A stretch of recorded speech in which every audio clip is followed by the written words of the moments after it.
प्रेक्षकांना आज बऱ्याच घडामोडी घडल्यात पिंकीचा विजय असो या मालिकेमध्ये. बापूसाहेबांची बारीक नजर आहे घारीसारखी पिंकीवर. बापूसाहेब पोहोचलेत उपसरपंचकडे आणि त्याला सगळे पुरावे नष्ट करायला सांगतात आणि केले की नाही हाही जाब विचारताय. उपसरपंच म्हणतो तुम्ही काळजीच करू नका, मी सगळे पुरावे नष्ट केलेत आमदार साहेब, तुम्ही टेन्शनच घेऊ नका, मी सगळे पुरावे जाळून फोडून तोडून नष्ट करून टाकतो. आता बापूसाहेब म्हणतात आमची पिहू आहे ना, पिहू ती घरात नाही राहत का, तिची बारीक नजर आहे बरं, ती फार चौकशा करते, तुम्ही सावध राहा, रात्र वैरायची आहे. कोणी इथं आलं चौकशीला तर डायरेक्ट मला फोन करा आणि कळवत राहा. आता बापूसाहेब तिथून निघून गेले. सरपंच त्यांना म्हणतो तुम्ही उपसरपंच त्यांना म्हणतो काळजीच करू नका. आता त्याच्या सोबतच्या माणसाला म्हणतो हे बघ मी जेवायला चाललोय, कोणी जर चौकशीला आलं तर सांग मी बाहेर गावाला गेलेलो आहे 8-15 दिवस म्हणून, लक्षात ठेव. आणि आता असं बोलून तो निघून गेलाय, पण तो जात नाही. तोच इकडनं युवराज आलाय आणि त्याला चौकशी करतोय. काय रे उपसरपंच कुठे? तो म्हणतो सर गावाला गेलेत ते. आता युवराजने त्याचा मानगुटी पकडली आणि म्हणतोय सांगतो का खरा कुठे गेलाय तो उपसरपंच, कुठे सांग लवकर. आता तो म्हणतो साहेब खरंच सांगतो, आई शपथ ते बाहेर गावाला गेले हो. म्हटलं तर तुम्ही आमदार साहेबांना विचारा, 8 दिवसांनी येणार आहेत ते, नाही त्यांचंच कामाला गेले आहेत. आता युवराज त्याचा गळा दाबून विचारत असतो सांग कोणतं काम सांग. तो म्हणतो मला माहिती नाही हो. तेवढ्यात भाल्या येतो आणि म्हणतो दादा सोडा त्याला, जेलमध्ये जायचंय का तुम्हाला, याचा ट्रेनिंग इथून. युवराज भाल्याला टपली मारतो आणि म्हणतो तू येडाय करे, कशाला सोडलं त्याला. भाल्या मला गॅरंटी आहे तो व्हिडिओ उपसरपंचानेच बनवलाय. भाल्या म्हणतो अहो पण त्याला पकडावं लागेल ना आपल्याला. आता युवराज म्हणतो त्याच्या फोनचं लास्ट लोकेशन काढलं ना तर शोधू शकू आपण त्याला. भाल्या चल लवकर, आपण शोधून काढलंच पाहिजे त्याला. आता युवराज निघालाय त्याच्या घरी, पण तो जो त्याचा सोबतचा तो माणूस आहे तो तिथेच उभा असतो आणि आता विचार करतो बापरे उपसरपंच साहेबांना फोन करून कळवावं लागेल. इकडे सुशीलाबाई फार आनंदात असतात. मी आज खूप आनंदात आहे. नाही मिताली सून म्हणून येणार आपल्या घरी, परमेश्वर आहे परमेश्वर, धनंजयशी बोलत असतात त्या. आता त्या म्हणतात की या मितालीला आधीच जर सून म्हणून घरात आणलं असतं तर ही घाटवाडीची अवदसा माझ्या घरात आलीच नसती, कशाला एवढा व्याप वाढला असता. तेवढ्यात आता बापूसाहेब गाणं म्हणत येत आहे, दिस जातील दिस येतील भोग सरल. सुशीलाबाई म्हणतात ओ साहेब लय खुश दिसू राहिले, काय झालं काय साहेब लय आनंदात दिसताय, कुठे होतात तुम्ही. आता बापूसाहेब म्हणतात आम्ही आमदार आहोत, तिकडचे 1000 कामं असतात आम्हाला. आता ते पिंकीकडे पाहून बोलत असतात. धनंजयच्या ते लक्षात येत आहे. आता सुशीलाबाई म्हणतात हाव ना साहेब असणारच ना, पण मला ना अतिशय महत्त्वाची गोष्ट सांगायची आहे तुम्हाला, आनंदाची पण आहे. पिंकी तिथेच किचनमधून सगळा तमाशा बघत असते. आता तेवढ्यात बापूसाहेबांना फोन आलाय. ते विचार करतात आता तर भेटून आलो, याला कशाला फोन करतोय, आणि ते बाहेर जात आहे फोन घ्यायला. सुशीलाबाई म्हणतात ऐका ना साहेब फोन कट करा ना, अहो ऐकत. बापूसाहेब म्हणतात थांबा जरा फोन घ्यावा लागेल. आता बापूसाहेब बाहेर जाऊन बोलतायत. सुशीलाबाई जरा वैतागलाय त्यांच्यावर. आता उपसरपंच म्हणतो अहो इथे युवराज साहेब आलेले आहेत, म्हणजे चौकशीसाठी आले होते ते, मी नव्हतो इथे, पण माझा तो सहाय्यक दिनकर होता. बापूसाहेब म्हणतात बोला पटापट, युवराज कशाला आला होता, काय सांगितलं तुमच्या माणसाने. उपसरपंच म्हणतो अहो त्याने सांगितलंय की मी 8 दिवसासाठी बाहेर गेलोय. बापूसाहेब म्हणतात 8 दिवस काय, तुम्हाला कायमचं बाहेर पाठवायची वेळ आली आता. हा उपसरपंच म्हणतो म्हणजे काय बोलताय तुम्ही बापूसाहेब. बापूसाहेब म्हणतात 1 मिनिट पण थांबायचं नाही आता इथे, त्या धनंजय रावांना मी गाडीनं पाठवतो, ते तुम्हाला तालुक्याला सोडतील. आता उपसरपंच म्हणतो पण साहेब. आता बापूसाहेब म्हणतात पण बिन काही नाही, तुमचा कार्यकाल संपलाय आता, तुमचे पैसे तुमच्या अकाउंटवर पोहोचवले जातील. ताबडतोब निघायचं पहिली गाडी पकडून आणि तिकडे पोहोचल्यावर कळवायचं. तुमच्या कुटुंबाला मी मागून पाठवून देईल. आता परंतु काहीच बोलायचं नाही, चर्चा करायला येळ नाहीये, ताबडतोब निघायचं, कामाला लागा, सेटल व्हा दुसरीकडं. तुम्ही होणार का, आम्ही आमच्या पद्धतीने करायचं सेटल तुम्हाला. तेव्हा म्हणतो नको साहेब मी जातो. आता उपसरपंच चांगलाच घाबरलेला आहे प्रेक्षकांनो, पण आता हे प्रकरण एवढं अंगाशी येणार आहे, पण बापूसाहेब पिंकीवर बारीक नजर ठेवून आहेत. ते आता धनंजयला खुसूर करून सगळं सांगतात हळूहळू. पिंकी ऐकायचा प्रयत्न करत असते पण तिला काहीच ऐकू येत नाही. आता धनंजय उपसरपंचाला हलवायसाठी म्हणून गेलाय आणि आता सुशीलाबाई बघतायत की काय चाललं असेल यांचं. आणि पिंकीच्याही मनात येतं की ह्यांना कळलं तर नसेल, धनींना म्हणजे धनी सगळी चौकशी करतायत म्हणून बापूसाहेबांना सुगावा लागलाच असेल कदाचित. अरे बापरे, या बापूसाहेबांच्या मनात काहीतरी कारस्थान शिजतंय. आता इकडे उपसरपंच डोक्यावर मफलर बिफलर घेऊन वाट बघत असतो धनंजयची. अजून का आले नाही धनंजय साहेब. आता नेमका तिकडनं युवराज येतो. हा लगे तिथे खाली लपतो, सामानाचं काहीतरी करतोय असं बघत असतो. युवराज म्हणतो, ओ गमच्यावाले, अहो त्या उपसरपंचाचं घर इथेच कुठेतरी आहे ना, माहिती आहे का तुम्हाला. आता हा काहीच बोलत नाही, फक्त असा हात दाखवतो आणि म्हणतो तिकडे. आता युवराज पुढे चाललाय आणि मग लगेच धनंजय येतो आणि म्हणतो, ए चाल लवकर, बैस गाडीत. आता तो उपसरपंच गाडीत बसून निघून गेलाय प्रेक्षकांनो. आणि हा लेट करंट युवराज थोडंसं पुढे जातो आणि मग त्याच्या लक्षात येतं की अय भाल्या, त्या उपसरपंचाचाच आवाज होता ना, असंच वाटलं नाही आवाजावरून. भाल्या म्हणतो, हो दादा, मला बी असंच वाटलंय, चला चला बघू आपण मागे जाऊन बघतात तर काय, तो गायब.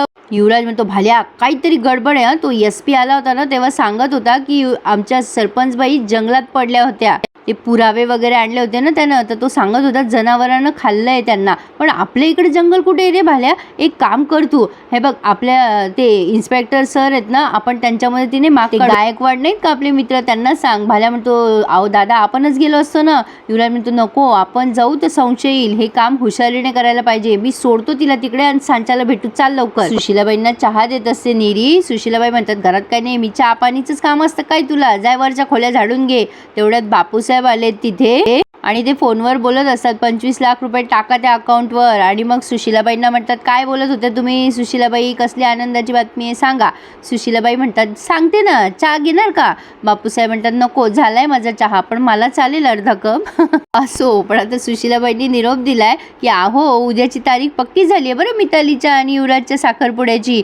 बापूसाहेब आनंद व्यक्त करतात. तेवढ्यात मिताली तिथे येते खूप सारं सामान घेऊन आणि बापूसाहेबांना म्हणते, हाय बापू. सुशीलाबाई म्हणतात, अगो काय गो, एवढं सगळं सामान आणलं आणि आत्ताच गेली होती तू, लगेच परत आलीस काय ग, युवराज शिवाय चैन पडत नाही वाटतं. ते मिताली म्हणते, ते तर आहे सासूबाई, पण बघा ना मी किती शॉपिंग केली आहे. हो पण सासूबाई युवी कुठे आहे. तेवढ्यात युवराज तिथे येतोय आणि सुशीलाबाई म्हणतात, 100 वर्ष आयुष्य आहे बघ तुला. आता ही मिताली सामान दाखवता कस काय बदकन पडली याच्या गळ्यात, मला तर कळलंच नाहीये. आणि लगेच हे सगळे असे बघायला लागतात. पिंकी तर चिडतेच, म्हणजे मनातल्या मनात बिचारी. आणि आता चित्रा काय म्हणते, आईसाहेब आमच्या वाट्याला नाही आलं बाई असे हे कधी.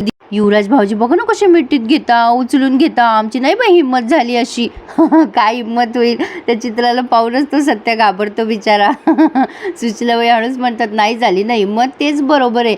अगं म्हणजे मला म्हणायचंय, बघ ना तू त्यांच्याकडे, एकमेकांना किती अनुरूप दिसतात ते. पण ती पिंकी मुद्दाम स्वयंपाकघरात भांडे आदळापट करत असते. मग युवराज तिला सोडतोय, म्हणजे बाजूला करतोय. आता सुशीलाबाई म्हणतात, बस ना मिताली, दाखव तरी काय काय आणलंय ते. मिताली युवराजला थँक्यू म्हणते आणि म्हणते, युवी मी खूप शॉपिंग केली आहे, तुझ्यासाठी मी बेस्ट ट्रेंडी शेरवानी घेतली आहे आणि त्याचबरोबर माझ्यासाठी एक छानशी साडी. आपण तेच कपडे घालायचे. तिकडनं ही पिहू वाकुल्या दाखवत असते मितालीला.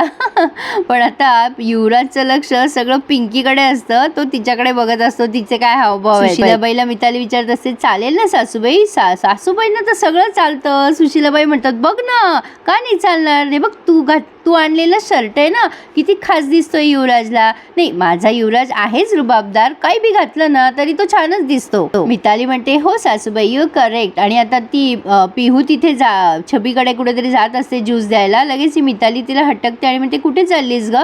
पिहू म्हणते, छबीताईला ज्यूस द्यायला चालली आहे. आता मिताली मुद्दाम तिच्या जखमेवर मीठ चोळतीये. हे पिहू थँक्स, तुझ्यामुळेच युवी आणि मी एकमेकांच्या खूप क्लोज झालोय. आणि तुला एंगेजमेंटला यायचंय. तू नशील तर आमची एंगेजमेंट अपूर्णच राहील नाही का सासूबाई. आता सासूबाई म्हणजे सुशीलाबाई पण टोला मारतायत, पण हे दोघं असे एकमेकांकडे बघायला लागतात, युवराज आणि पिंकी. आता लगेच सुशीलाबाई म्हणते की तुझ्या असिस्टंटचा आपण सगळं मानपान करूया बरं का. नाही ज्या दिवशी तुमचा साखरपुडा असेल ना त्याच वेळेस अगदी शाल श्रीफळ देऊन त्यांना त्यांच्या घरी पाठवून देऊ. म्हणजे पाठवणी करू त्यांची. मिताली म्हणते, हो डन सासूबाई. आणि आता हा बापूसाहेब पिंकीकडे असा बघायला लागतो रागाने आणि म्हणजे हसून बघतोय. पण आता इकडे ही पिंकी विचार करते, काय झालं असेल धनींना. आणि आता पुन्हा गच्चीवर जाऊन एरझाऱ्या मारत विचार करत असते, धनी कुठे गेले होते, मला काही बोलले पण नाही. सॉरी या प्रेक्षकांना, स्विमिंग पूल जवळ आहे, मला बघितलं पण नाही. आणि त्या मितालीला बिलगताय, काय चाललंय काय तुमचं धनी. सकाळी बोलले पण नाही, आल्यावर सांगितलं पण नाही कुठे गेले, काय केलं, काय चाललंय धनींचं. आता इकडे धनंजयराव एकदम टन्न झालेले असतात. काय हो बापूसाहेब, युवराज कशाला गेले तिकडे, काय साध्य काय करायचंय त्यांना. नाही बापूसाहेब, आतापर्यंत पिंकी गायब होण्यासाठी त्यांना एकही प्रश्न पडले नव्हते आणि अचानक प्रश्न पडायला लागले त्यांना. आता असं का झालं असेल बरं. आता मला सांगा, त्या पिऊच्या सांगण्यावरून ते पुरावे शोधत नसतील कशावरून. काय कोणी पिऊ, एवढी का आस्था वाटते त्यांना तिच्याबद्दल. बापूसाहेब फक्त म्हणतात की मी ओळखतो त्या पिहूला. आता इकडे ही पिंकी विचार करत असते, बापूसाहेबांना माहिती आहे मी पिंकी आहे, ते मला इथून हाकलून लावायची आणि त्या उपर जाऊन मला मारून टाकायची, पण एकही संधी सोडणार नाहीये. पण युवराज धोंडे पाटील इथे माझी मदत करायची सोडून तुम्ही त्या मितालीच्या नादाला लागलाय. युवराज मागे उभा असतो तिच्या आणि म्हणतो, आम्ही त्या मितालीच्या मागं करू, नाही तर काही बी करू, तुम्हाला काय करायचं हो त्याचं. काय हो, आम्ही लग्न करतोय हे पटत नाहीये का तुम्हाला. फारच मनाला लागू राहिलं वाटतं तुमच्या. ही नुसती त्याच्याकडे बघायला लागते. बरं काय प्रॉब्लेम आहे प्रेक्षकांनो, हिने जर सांगितलं की ती पिंकी आहे, बरं नको सांगू बापूसाहेबांनी मारलं, पण पिंकी आहे हे सांगायला काही प्रॉब्लेम नाही आहे हिला. पण आता युवराज पिंकीला म्हणतो, त्या उपसरपंचाला शोधलं आम्ही पण आम्हाला नाही सापडला तो. आता इकडे धनंजय फुल टून होऊन बापूसाहेबांना सांगत असतो, बापूसाहेब उपसरपंचाला मी सोडून आलोय डायरेक्ट साताऱ्याला, तिकडे तो डायरेक्ट कर्नाटकाला जाईल आणि शटल होऊन जाईल. आता बापूसाहेब म्हणतात, शाब्बास जावाई बापू, तुम्ही म्हणता ते काय केलं तुम्ही.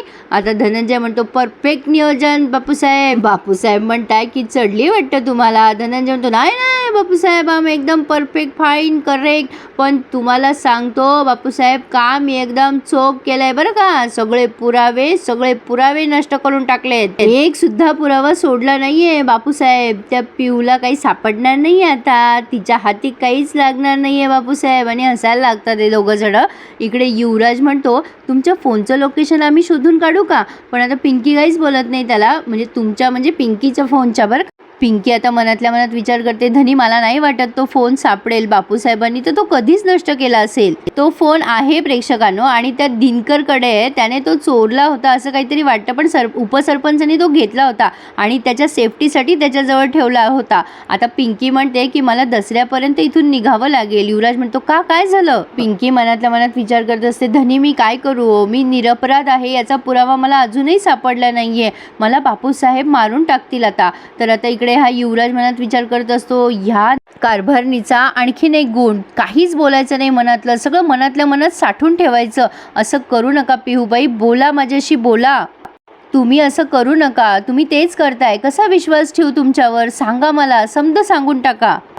तुम्ही जर सरपंचबाई असाल तर मला समज सांगून टाका की तुमचा चेहरा का बदललाय, काय झालं तुमच्या बाबतीत. आणि दोघं नुसते एकमेकांकडे बघायलाच लागतात. आणि इथे त्यांनी हा रिव्ह्यू पूर्ण केलाय. पुढे आपण बघतोय दसऱ्याचा दिवस असावा कदाचित, कारण सगळे सजलेले वगैरे दिसत आहे. ही पिंकी ना वर जाते पार्टी ऑफिसमध्ये बापूसाहेबांच्या आणि बापूसाहेब तिच्या मागे मागे जातात. पिंकीने कसलं तरी पेनड्राईव्ह तिथे लपून ठेवलेलं असतं, काय आहे काय नाही ते कळलं नाहीये. पण आता पिंकी मनाशीच बोलते की आता माझ्याकडे पुरावा आलेला आहे, मी अपराध्यांना शिक्षा देणार. पण बापूसाहेब हे सगळं दाराच्या आड बघत असतात. आवडला ना प्रेक्षकांनो रिव्ह्यू, मग वाट बघू नका, चॅनलला पटकन लाईक आणि सबस्क्राईब करून टाका. लवकरच आपण 50,000ची फॅमिली पूर्ण करूया.